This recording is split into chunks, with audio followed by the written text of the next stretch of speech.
tu intención era impedir que se corrompieran las enseñanzas, tú no has cometido ningún dikpa. Por lo tanto, tú no tienes que purificar nada. Eso estuvo muy bien, tú hiciste lo correcto. No, pero yo me sigo sintiendo muy mal. Yo siento que yo tengo que hacer algo para purificarme. No, pues no hay problema. Pero yo siento que tengo que... Bueno, entonces, ok. Entonces escribe un libro con los argumentos con los cuales yo te demostré que mi visión era correcta y que tus refutaciones eran equivocadas.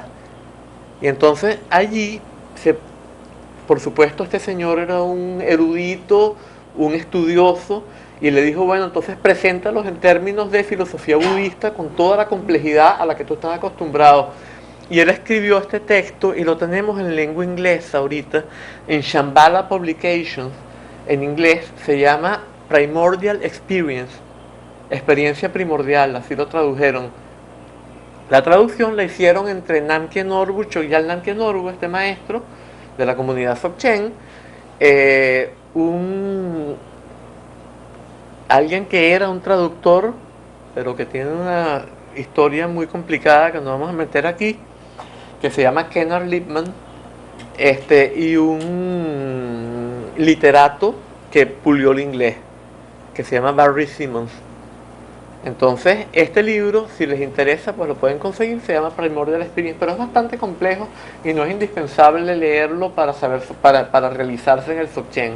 En el Dzogchen la filosofía es algo accesorio, no es esencial. La filosofía no puede muy bien realizarse sin filosofía, pero sí tiene que entender ciertas cosas intelectualmente muy bien, sin necesidad de saber 20.000 términos, se puede explicar refutaciones, etcétera, etcétera, ¿no? Como un gran erudito, pero sí tiene que entender unas cosas esenciales primero, si no, no se puede. Bueno, hay dos maneras, se dice que en el Dzogchen los dos tipos de personas que se realizan más fácilmente son los que son extremadamente inteligentes y agotan su inteligencia y entienden todo intelectualmente y van más allá del intelecto, o los que no, exacto, que fue un maestro de Dzogchen, o los que no entienden nada, ¿no? Que son bruticos. ¿Ah? Sí, sí, sí. El método de los primeros Kagyupas era un poco también de no tener que entender nada antes. Por ejemplo, Milarepa, ¿verdad? Él estaba por allá por su cueva y le llegó una muchacha que le dijo, mire maestro, yo me quiero realizar. Entonces Milarepa le dijo, bueno, ok, muy bien. No le dijo, mira, ¿qué sabes tú de budismo? La muchacha no sabía nada de budismo, cero, o sea, estaba en blanco. Y entonces él no le dijo, mira, ahora estudias de primero las 4 nobles verdades, después te vas a estudiar, entonces haz un Shedra. No, él le dijo, mira, tú te vas a ir a aquella cueva, te le explicó cómo llegar a la cueva, eso sí se lo explicó. Y te vas a meter allá. Y entonces cuando estés allá tú vas a observar tu mente. Lo primerito que tú vas a ver es cómo es la mente. Fíjate bien, de qué color tiene, qué forma tiene, si es redonda, si es cuadrada, si es roja, si es verde, ¿no? Eso, ve a ver tu mente. Entonces la muchacha se fue para allá. Vas a pasar tanto tiempo allá y después vienes. Entonces ella vino, entonces le dijo, ¿qué encontraste? Bueno, yo miré de tal manera, bla, bla, bla. Bueno, ahora te vas a ir y vas a hacer tal cosa. Jamás le dio una explicación y la muchacha se realizó al final. Esa era la vía un poco de los primeros Kagyupas. Después las cosas han cambiado, ya todo el mundo es igual a todo el mundo. Pero originalmente esa era como la vía de los primeros Kagyupas, ¿no? Sin necesidad de un poco como esta forma del Dzogchen también, ¿no? Como este enfoque. Bueno. Total que al cabo de un tiempo él se quedó allí con Garab Dorje aprendiendo todas las cosas, y cuando Garab Dorje iba a alcanzar el cuerpo de luz, ¿qué significa esto del cuerpo de luz? ¿Ustedes han oído esto del cuerpo de luz? Sí, sí, cuerpo arcoíris. Bueno, esto significa que cuando hay varios tipos de cuerpo arcoíris, la verdad es que esto es complejo. Hay 4 tipos de cuerpo, 4 tipos de disolución del organismo que no quedan residuos físicos. Entonces vamos a no entrar en tanto detalle con esto. Basta con decir que hay un tipo que en vida el maestro se disuelve frente a sus discípulos. Esto es demasiado extraordinario. Esto la última vez que sucedió fue en el siglo XIII. Hay otra en la cual el maestro muere y entonces cuando él va a morir, cuando él ya sabe que va a morir, le dice a sus discípulos, bueno, ahora van a venir todos. Ponen una tienda de campaña y le dicen, bueno, ahora yo me encierro en esta tienda, ustedes la van a coser desde afuera y la van a abrir, se van a quedar todos allí alrededor por tantos días y al final la van a abrir. Y entonces, mientras ellos están afuera, se manifiestan cantidades de arcoíris por todos lados. Por lo general llueve mucho también y se manifiestan arcoíris y arcoíris y arcoíris y arcoíris. Y cuando abren la tienda, encuentran el pelo, las uñas y las ropas y más nada. Todo lo demás desapareció. El pelo y las uñas están siempre creciendo hacia afuera y no sienten. Por eso podemos cortarnos el pelo y cortarnos las uñas. Nadie se corta los dedos, ¿verdad? Ni los huesos, ni los dientes. Fíjense el dentista, ¿no? Le ponen calmante porque los dientes duelen. Los huesos también duelen. A mí se me partió una pierna y me metieron un taladro a través del hueso y me metieron bastante anestésico. Y en el momento en que el taladro se metió en el hueso, por más anestésico que me habían metido, yo... Eso fue incluso antes de empezar a practicar budismo, ¿no? Un accidente de carro que tuve a los 21 años de edad. Bueno, eso es el cuerpo de luz o el cuerpo arcoíris. Entonces, él dio sus últimas enseñanzas, que fueron las 3 frases del testamento de Garab Dorje. ¿Por qué? Porque todo maestro de Dzogchen, antes de desaparecer, bien sea muriendo o bien sea no muriendo, ¿cómo que no muriendo? O sea, disolviéndose en vida, sin haber muerto. O bien sea muriendo y alcanzando el cuerpo de luz después. Antes de la muerte o antes de la disolución del cuerpo, da unas enseñanzas que son su testamento. Entonces Garab Dorje le dio su testamento a Manjushri Mitra. ¿Y en qué consistía ese testamento? En las 3 frases de Garab Dorje, del testamento de Garab Dorje. Y estas 3 frases fueron: primero, no permanecer primero, introducción directa. Segundo, no permanecer en la duda. Esto sí no lo tenemos allí, no tenemos ningún diagrama, no me dio tiempo de hacerlo, llegué muy tarde porque fuimos a una librería.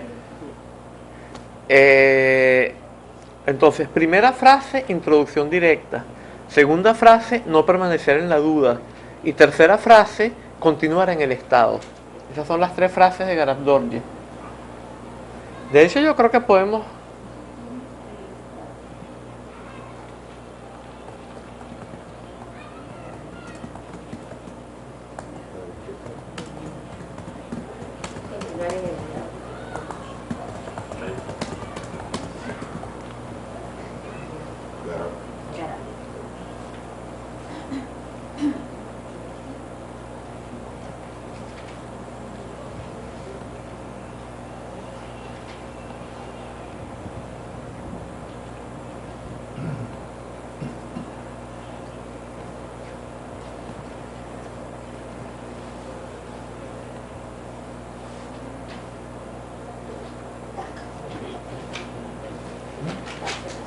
Ay, pero ya que no tenemos aquí.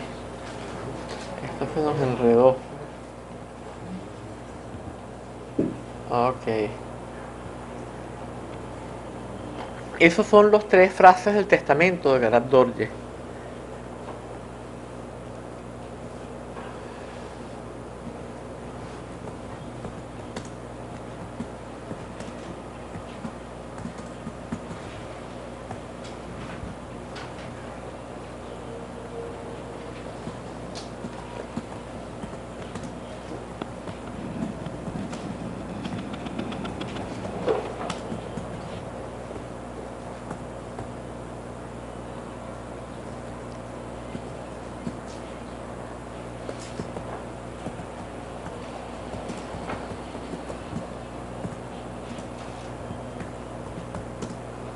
Total en el cual se hace patente nuestra verdadera condición, lo que nosotros somos en verdad. Es un estado total, absolutamente indiviso, En lo que pasa en la introducción directa y se vuelve a manifestar el dualismo, estamos en un estado dividido. Desde lo dividido, desde la parte, es imposible que nosotros recordemos el todo. Además, esa vivencia de introducción directa está más allá de la memoria. ¿Cómo podemos desde la memoria recordar lo que está más allá de la memoria? Por eso entra la duda. Y empezamos a dudar de si esa era la verdadera condición de la realidad o si la verdadera condición de la realidad es el dualismo que estamos experimentando ahora. En tanto que estamos en la duda, no podemos seguir practicando, estamos limitados, ya no podemos estar en la condición de la práctica. No podemos practicar. Entonces, ¿qué hacemos allí? Pues volver al estado de introducción directa una y otra vez hasta que lo que se manifestaba allí empiece a permear a la condición dualista, que ya no se siente tan real y uno empieza ya a tener la sensación de que lo verdaderamente verdadero era lo que se manifestaba en esas introducciones directas que se han vuelto a manifestar una y otra vez. Y entonces ya no dudamos, ya empezamos a sentir evidentemente que lo que es normal hoy en día es que nosotros apliquemos primero el conocimiento intelectual. Entonces, cuando desde el punto de vista del Mahayana nosotros hablamos del prajñā paramita, ¿verdad? Del paramita del prajñā, del sherab, de la sabiduría discriminante, entonces hablamos de la sabiduría, ¿verdad? Que depende de escuchar o del estudiar, de la sabiduría que depende de la reflexión y por último, de la sabiduría que depende de la meditación. Las dos primeras son el prajñā relativo, son sabiduría discriminante. Discrimina, es con la mente, totalmente con la mente, con el dualismo, con el concepto. La tercera ya no es conceptual, la tercera es el prajñā absoluto, no el prajñā relativo, la que se manifiesta con la meditación. Esa corresponde a la introducción directa cuando es al estilo del Dzogchen. No, si no es al estilo del Dzogchen, quizá no necesariamente. ¿Por qué? Porque entonces hay más énfasis en la vacuidad. En la del Dzogchen hay igual énfasis en la vacuidad porque se dice que la base tiene dos aspectos. Recordemos que tenía tres aspectos antes en este diagrama, ¿verdad? Acá. Esencia Ongowo, naturaleza Ranchin y energía Otukye. Bueno, cuando decimos que tiene dos aspectos, son Katak, que es la esencia Ongowo, que es vacuidad, y Lundrup, que es perfección espontánea, que incluye los otros dos. Eso es cuando la dividimos en dos a la base.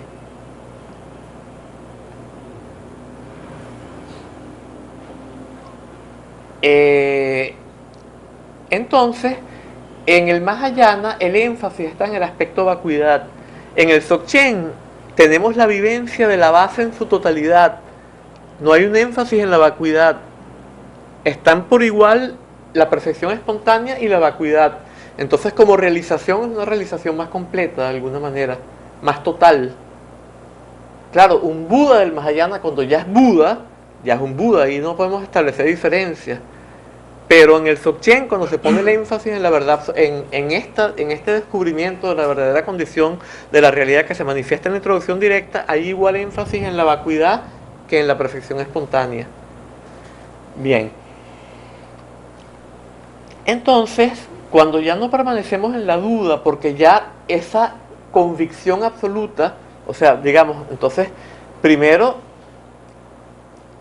lo normal hoy en día es que nosotros hayamos escuchado primero, que luego hayamos reflexionado y luego tenemos la introducción directa. Entonces, volviendo a la introducción directa, cuando estamos en el dualismo, nosotros tenemos ya la convicción por el razonamiento de que las cosas son como la vivenciamos en la introducción directa. Pero además, lo que se vivenció en la introducción directa empieza a permear el estado dualista. De modo que ya no puede haber duda. O sea, ya ahí hay una convicción absoluta. Entonces estamos listos para el tercer elemento, que es continuar en el estado. Ajá. La introducción directa se la podría hacer equivaler un poco al Satori. Sí, exactamente, sí. Sí. Entonces, ¿cómo continuamos en el estado? En ese momento, cuando el maestro ya le dio al alumno la introducción directa, y le dio los métodos para que no permanezca en la duda, y se da cuenta de que el alumno no permanece en la duda, le da las instrucciones para que pueda continuar en el estado. Y en el Dzogchen Upadesha en particular se las daba con el tubito del que hablamos la vez pasada, ¿no? Con el tubito que se pone en el oído, en la oreja del alumno, y el maestro le susurra por acá. ¿Por qué? Porque más nadie debe oírla. Y si se las da en voz alta, entonces puede que alguien esté escondido detrás de la puerta y lo oiga. Por eso se la da por el tubito. Y solo lo oye el alumno. Por lo menos eso era así tradicionalmente. Yo nunca he recibido tubitos sino una iniciación como una cuestión simbólica. Pero era lo tradicional originalmente, no el tubito. Entonces, una vez que tenemos esas enseñanzas, podemos continuar en el estado, porque ya sabemos qué hacer para que todo se libere por sí solo. No es que nosotros vamos a liberar lo que se manifiesta y que oculta el estado de introducción directa, sino que tenemos las instrucciones que permiten que esa gnosis que todo lo libera se manifieste y libere todo y haga que todo se libere por sí solo. ¿Está claro? Ok. Cuando Manjushri Mitra recibió este testamento, todas las enseñanzas que tenían que ver sobre todo con la introducción directa, o sea, que ponían el mayor énfasis en la introducción directa y que tenían un carácter un poco más gradual, él las clasificó como Dzogchen Sendé. O sea, esta división no proviene de Garab Dorje, proviene de Manjushri Mitra en base a las enseñanzas que recibió de Garab Dorje en su testamento, y todas las que había recibido durante su vida. Todas las enseñanzas que parecían que servían sobre todo para no permanecer en la duda, aunque también sirven para continuar en el estado, y también las del Sendé sirven para continuar en el estado, pero que tenían ciertas características y trabajaban más como con la energía, las clasificó como Dzogchen Londé. Y por último, las que tienen más que ver con continuar en el estado y que son más abruptas y supremas, las clasificó como Dzogchen Mengagde. Pero no hemos explicado lo que significan estas tres palabras, ¿no? Esto significa serie de la naturaleza de la mente.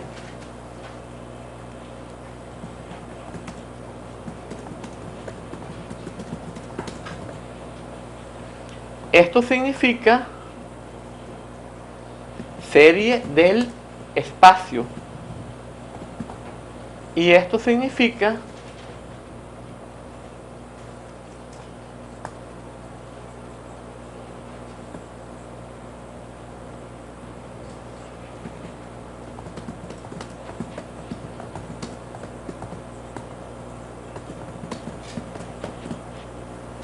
serie de las instrucciones orales secretas.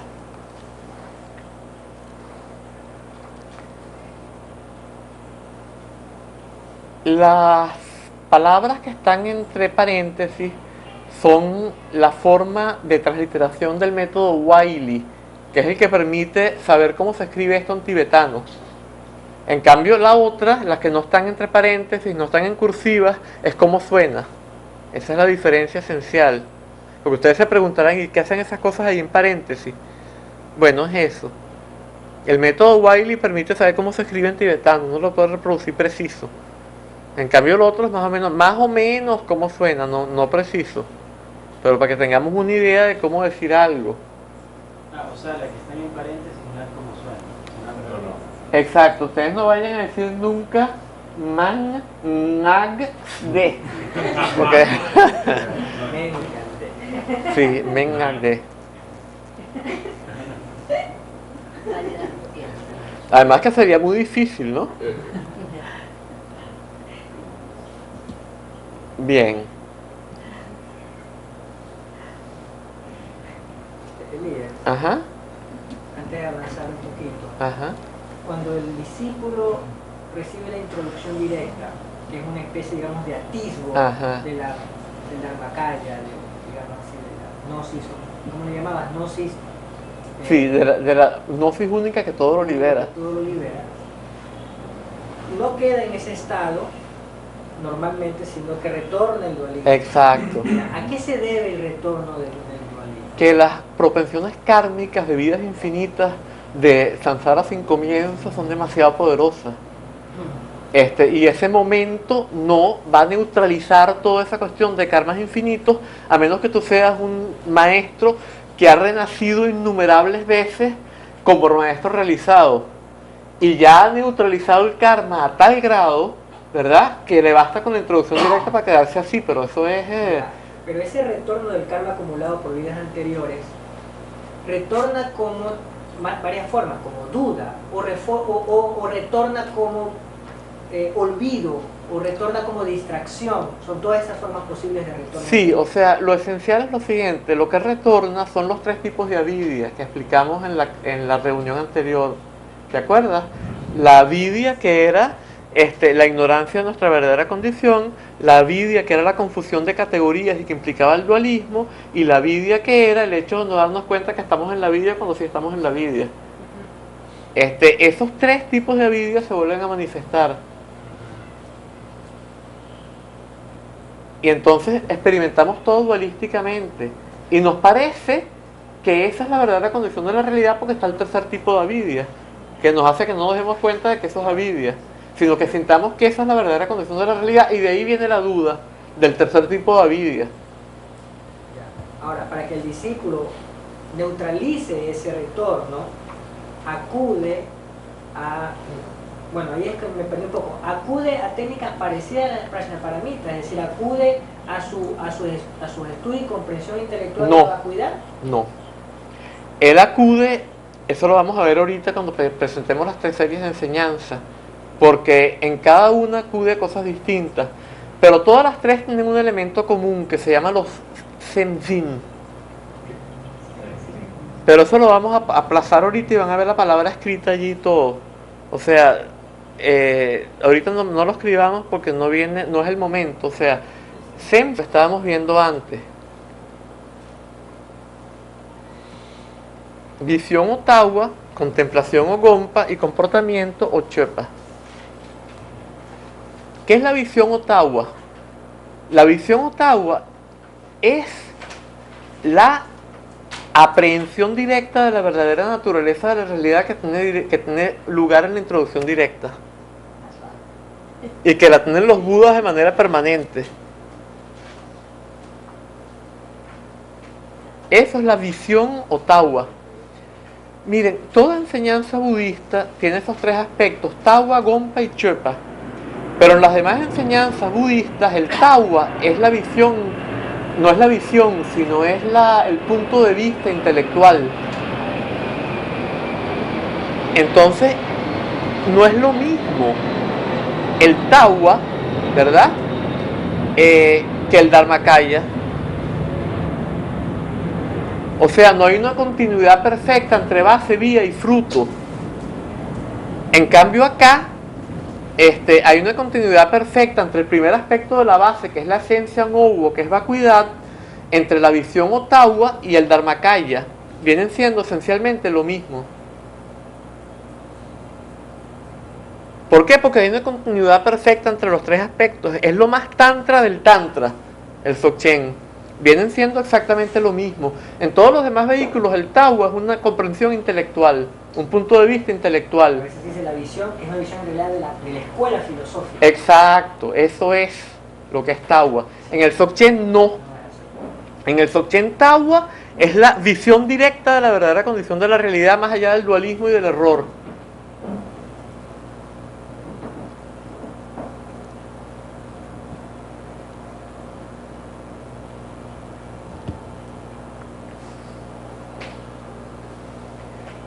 Cuando, vamos a esperar que...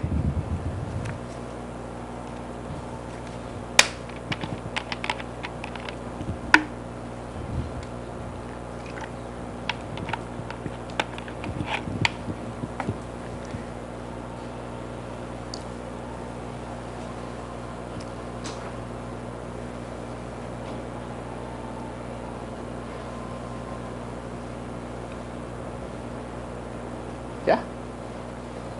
Cuando ya no permanecemos en la duda porque hemos vuelto a la introducción directa, en otras palabras, hemos vuelto al tawa una y otra vez hasta que se filtra a nuestra experiencia dualista y ya no dudamos. Entonces podemos continuar en el estado, dijimos antes, ¿verdad? ¿Cómo continuamos en el estado? Con los otros dos elementos, con la contemplación o gompa y el comportamiento o chepa. ¿En qué consisten? Bueno, la contemplación o gompa, fíjense que también hay una continuidad en los tres aspectos del sendero. ¿Qué es la contemplación o gompa? Es la continuidad del tawa en sesiones de contemplación, en sesiones sentadas, en tums de meditación. El permanecer en el más allá del dualismo, en el estrado de introducción directa, por una sesión de meditación. Eso es la contemplación o gompa. Está limitada en el tiempo, al comienzo. ¿Qué es el comportamiento o chepa? Es la continuidad. Vamos a esperar que escriban.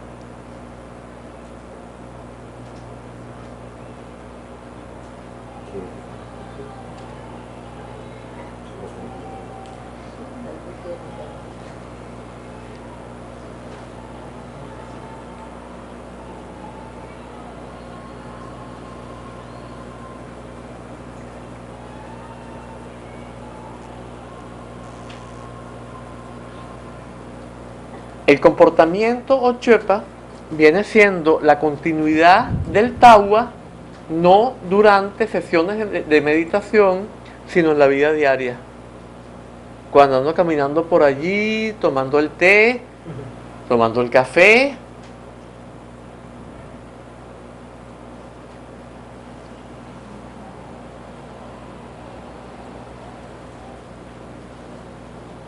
¿Cómo se traduce chopa?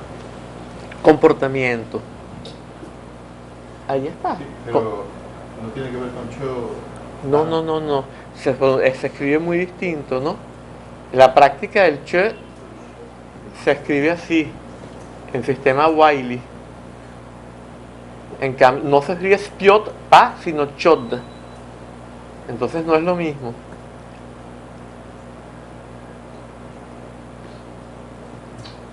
Ese comportamiento en la vida diaria que mantiene la continuidad del tawa es un esfuerzo todavía consciente, como una especie de atención plena, o ya es espontáneo también. Es espontáneo. Ahora, claro que para que permanezca totalmente en la vida diaria, eso ya, si eso permanece continuamente, no ya está realizado. Entonces, ¿en qué consiste el verdadero comportamiento en la práctica? Ya no como una teoría, sino en la práctica.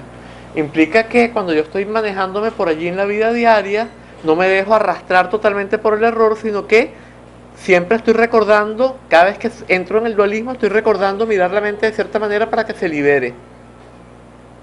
Ahora, tal como la visión o tawa normalmente, como el tawa normalmente es un punto de vista filosófico, ¿verdad? En los demás vehículos, la contemplación o gompa en los demás vehículos es algo que yo hago con la mente. Por ejemplo, yo visualizo. Por ejemplo, yo aplico, me concentro en un punto. Es hecho con la mente. Estoy usando la mente para concentrarme en un punto. En este caso, la contemplación o gompa no es algo hecho con la mente. En el Dzogchen, la contemplación o gompa consiste en no hacer nada con la mente. Estamos en la naturaleza de la mente, no estamos aplicando algo con la mente, estamos totalmente más allá del dualismo y totalmente más allá de la aplicación, estamos en el estado de Rigpa. Eso es el gompa. De la misma manera, el comportamiento en todos los demás vehículos consiste en aceptar algo y rechazar algo. Yo hago esto y yo no hago aquello. En todos los demás vehículos, por ejemplo, en el Hinayana, ¿qué hago yo en el Hinayana? Yo no puedo realizar las 10 acciones malas, las 10 acciones prohibidas. Yo no puedo violar ninguno de mis votos. ¿Cuál es el comportamiento en el Mahayana? El comportamiento en el Mahayana es ir más allá de mis límites por el beneficio de todos los seres. O sea que Si yo tengo que realizar uno de los actos prohibidos del cuerpo o de la voz para beneficiar a los seres, tengo que hacerlo. Ahí hay algo que aceptar y algo que rechazar. ¿Cuál es el comportamiento en los tantras de transformación? Lo mismo, ahí hay algo que aceptar y algo que rechazar. Siempre hay algo que aceptar y algo que rechazar. El comportamiento del Dzogchen es el comportamiento de Samantabhadra. ¿Qué significa esto? Samantabhadra significa todo bueno. Kuntu Sampo en tibetano. Todo bueno. ¿Qué significa todo bueno? Significa que todo es viable. Todo comportamiento que se manifieste, yo lo puedo incluir en el estado de Rigpa. Y lo puedo usar para el estado de Rigpa. Y entonces, ¿qué significa esto? Que todo lo que surja puede ser incorporado en el estado de Rigpa, y que cuando lo que surge es algo que los demás ven como malo, eso es muy bueno. ¿Pero qué quiere decir esto? No quiere decir que yo voy a andar por allí matando niños ni nada por el estilo, ¿verdad? Robándole a la gente, haciendo todo ese tipo de cosas que le producen sufrimiento a los seres. ¿Qué significa entonces el comportamiento de Samantabhadra? Que yo no actúo en base a las convenciones sociales, ¿no? Sino hay una conducta que es espontánea, y puede que parte de esa conducta esté determinada por el error, pero como el bodhicitta es muy fuerte, porque la introducción directa se ha estabilizado en mí, o sea, ha sido tan fuerte que ha transformado completamente mis energías, hay una manifestación, de alguna manera, de que todo lo que yo hago es en función del bodhicitta. Fíjense, aquí hay una diferencia radical entre el Dzogchen y el Hetuyana. En el Hetuyana yo produzco el bodhicitta a través de el bodhicitta de la intención y el bodhicitta de la acción. El bodhicitta de la intención es pensar en los 4 inconmensurables y hacer la meditación de los 4 inconmensurables, ¿verdad? Y haciendo esto me entreno en el bodhicitta. Pero todavía por la intención, no lo estoy aplicando. Y luego, cuando ya tengo la intención más o menos desarrollada, practico los 6 paramitas. Y de esta manera voy entrenándome en esto, me voy acostumbrando a esto. Pero todavía esto es condicionado. Yo estoy acostumbrándome a algo, esto es creado. Entrenamiento mental. Sí, es un entrenamiento mental, estoy creando algo. Solamente cuando finalmente obtengo el prajnaparamita absoluto, ¿no? El que ya no depende de escuchar ni de reflexionar, sino el que surge de la meditación. Entonces, debido a el entrenamiento que yo he hecho, ¿verdad? Creo el Rupakaya, y de alguna manera esto se hace indiferenciable del Dharmakaya. Pero estos son 3 evos inconmensurables. ¿Por qué? Porque se ha basado en un entrenamiento de algo creado. Y eso nunca, solamente cuando llega el momento en que se integra y surge espontáneo. Bueno, en el Dzogchen surge espontáneo desde el comienzo. Yo no tengo necesariamente que entrenarme en los... Eso no quiere decir que no lo van a hacer. ¿Por qué? Porque el Dzogchen es como esa pelota enorme. En tanto que uno no la muerde, entonces uno practica el bodhicitta de la intención, el bodhicitta de la acción, y practica las enseñanzas tántricas, etc. Pero si uno lograra entrar directamente en el Dzogchen y seguirlo practicando y le funcionara todo el tiempo, uno no necesitaría practicar ninguna otra cosa. Porque entonces todos los 4 inconmensurables, y todos los paramitas y todas estas cosas surgen espontáneamente sin que yo tenga que hacer nada. ¿Por qué? Porque ellos son parte de mi propia naturaleza.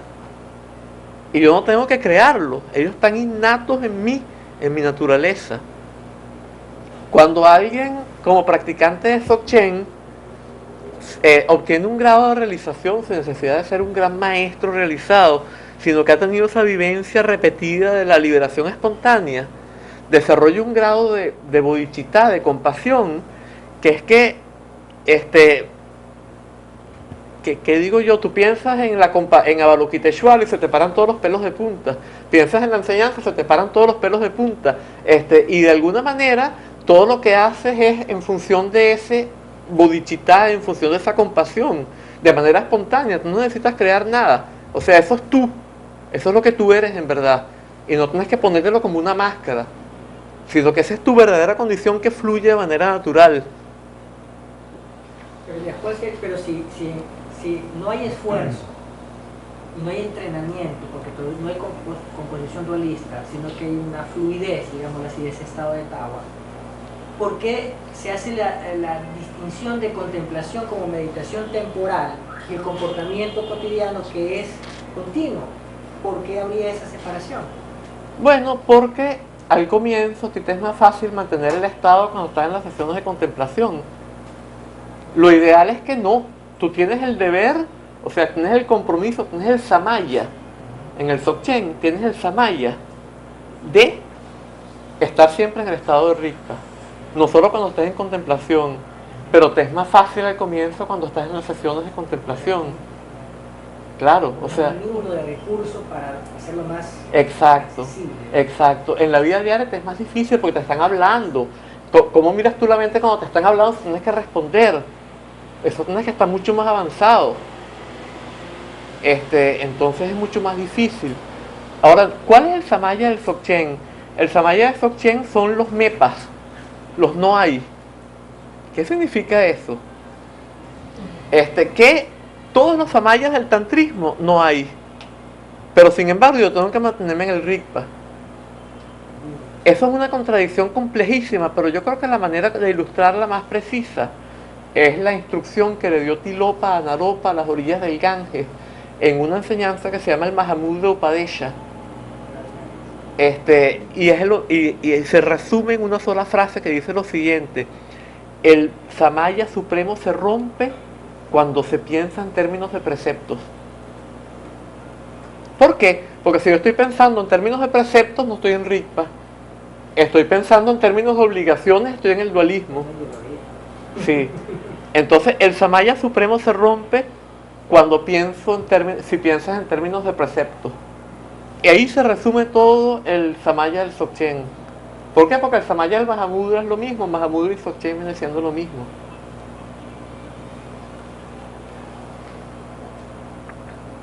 Claro, el Dzogchen tiene su manera de explicar las cosas y tiene sus 3 series de enseñanzas, hay diferencias, pero esencialmente es lo mismo.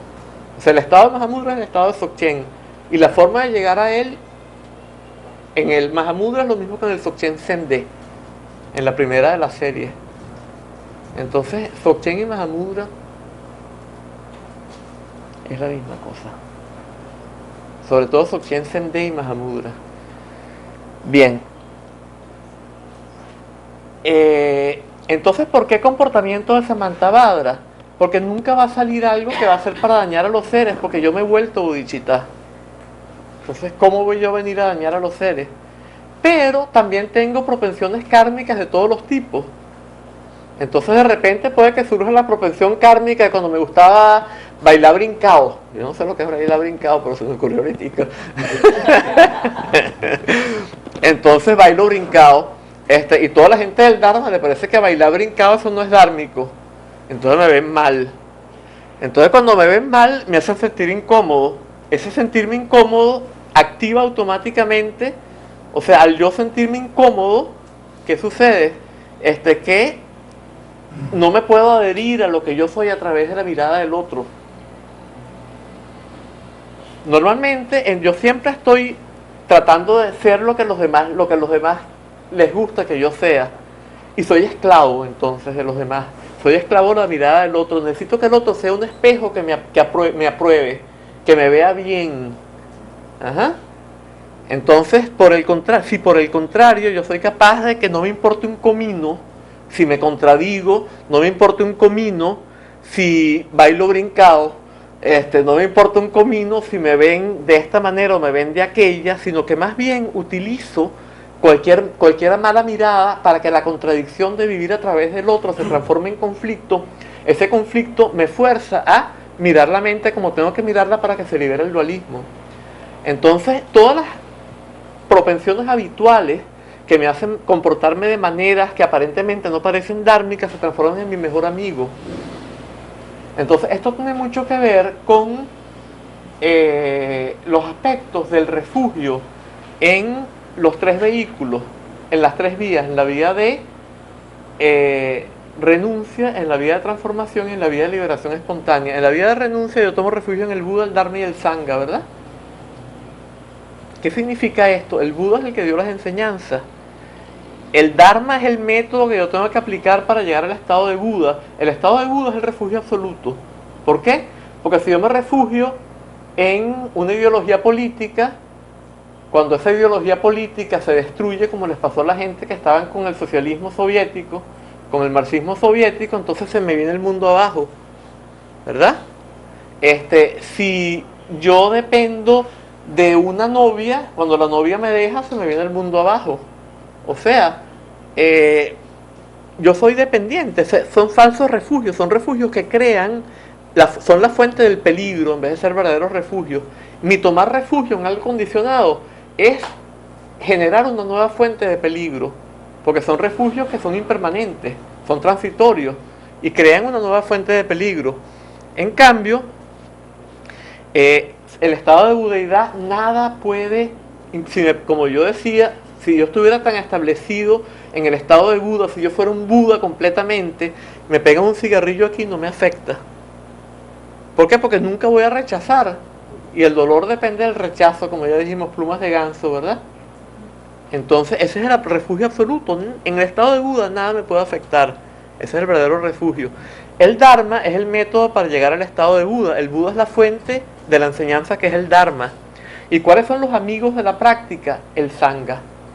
Son los que me ayudan a mí. Si yo me meto a monje, tengo un monje que sabe más que yo, que me enseña meditación, y otro que me ayuda con la disciplina.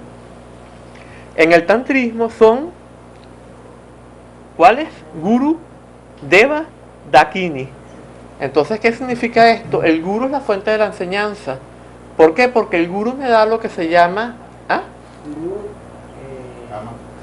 Guru Deva Dakini.